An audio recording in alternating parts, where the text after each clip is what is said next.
बारामतीमध्ये देखील मान्सूनपूर्व पावसामुळे शेतकऱ्यांचं अतोनात नुकसान झालंय। त्यामुळे शेतकऱ्यांनी सरकारकडे नुकसान भरपाईची मागणी देखील केली आहे।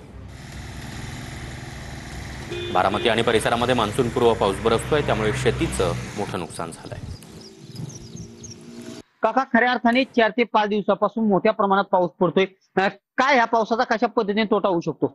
या पावसाचा तोटा म्हणजे पीक मका कडवळ सगळे झोपलेले, ऊसाला ज्यांनी सऱ्या काढल्या त्या सऱ्या परत काढाव्या लागतील। स्वप्नाच्या रानात परत सरी काढा, म्हणजे दिवाळीनंतरच आता स्वप्नाच्या रानात ऊसाची लागण होईल। या पावसाची परिस्थिती अशी झाली आहे, लोकांनी रानातल्या मशागतीसाठी तयारी सुरू केली येणाऱ्या हंगामासाठी। परंतु आता काय झालेलं आहे की मशागत कोणत्याही प्रकारची कमीत कमी 1 महिनाभर करता येणार नाही। या 15/7च्या लागणी कारखान्याने काय मुदत घालून दिलेली आहे, 15/7च्या अगोदर लागणी केल्या पाहिजेत, त्यासाठी रानांची मशागत करून घ्या। परंतु आता हे काय होणे शक्य नाही, कारण या रानांना महिनाभर काय वापसा येणार नाही। त्यामुळे ह्या लागणी 1 महिना पुढे जाणार आहेत।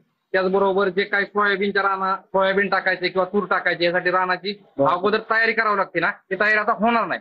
म्हणजे पूर्ण पेरणी वगैरे करायची, परत लागण करायची, आता सध्याच्याला काहीच म्हणजे करता येणार। सध्याच्याला इतकं पाऊस, इतकं म्हणजे पाणी बिनी इतकं मुरलंय फार। म्हणजे दीपक कापरे, टीव्ही मराठी, बारामती।